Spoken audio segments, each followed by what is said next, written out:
Vendredi 6 mars 2020, chers internautes, bienvenue à cette autre édition de la revue de presse du JDC Plus TV que nous ouvrons avec le quotidien national bilingue Cameroun Tribune qui renseigne sur la visite de l'ambassadeur français au Cameroun Christophe Guilou hier jeudi 5 mars 2020 au Palais de l'Unité, 2 semaines après la sortie du président français Emmanuel Macron.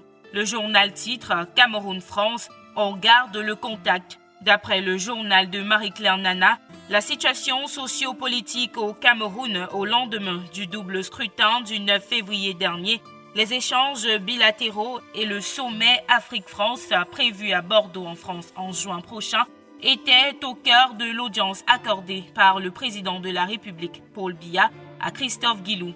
Les précisions en pages 2 à 3 de Cameroun Tribune dans son numéro de ce vendredi 6 mars 2020. Nous restons avec le quotidien Cameroun Tribune pour parler de la Journée internationale de la femme, célébrée chaque 8 mars. Le journal se projette déjà à dimanche, jour de l'apothéose. Il indique que les femmes du triangle national vont commémorer la journée qui leur est dédiée à travers le pays dimanche. Le défilé sera le clou d'une semaine d'activité lancée le 26 février dernier à Kribi. Nous restons dans le cadre de la Journée internationale des droits de la femme, mais cette fois-ci avec le quotidien Mutation qui indique que dans les communes et mairies de ville, l'on observe un recul au féminin pluriel. Aucune femme élue maire de ville, aucune femme désignée maire d'arrondissement de Yaoundé.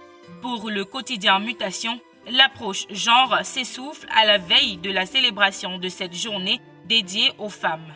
Nous poursuivons notre revue de presse avec le quotidien Le Jour qui s'intéresse également aux élections des maires de ville, mais de manière générale. D'après le journal, depuis le début de ces élections, l'on observe la guerre des gants. Pour mieux comprendre cette assertion, lisez l'éditorial d'Aman Mana, directeur de publication du quotidien Le Jour, en page 3 de l'édition du journal de ce jour. Refermons cette édition de la revue de presse avec une autre actualité parue en une du quotidien Le Messager. Conflit dans le nord-ouest et le sud-ouest, la Russie peut-elle sauver Paul Biya, se demande le journal qui indique que dans l'ambition de rattraper leur retard au Cameroun, les officiels russes se fondent de déclarations qui confortent l'inamovible régime de Yaoundé. D'après le journal, au sorti d'une audience avec le ministre camerounais des Relations extérieures, le jeune Belambela, le mercredi 4 mars 2020, l'ambassadeur de la Fédération de Russie en République du Cameroun, Anatoly Bashkin, a indiqué que son pays était contre toute ingérence et initiative d'intervention au Cameroun. Plus de détails sur ce qu'ils se sont dit lors de cette audience en page 3 du quotidien Le Messager, paru en kiosque ce vendredi 6 mars 2020. Et voilà qui vient mettre un terme à cette édition de la revue de presse du JDC Plus TV. Merci d'avoir regardé. À la prochaine.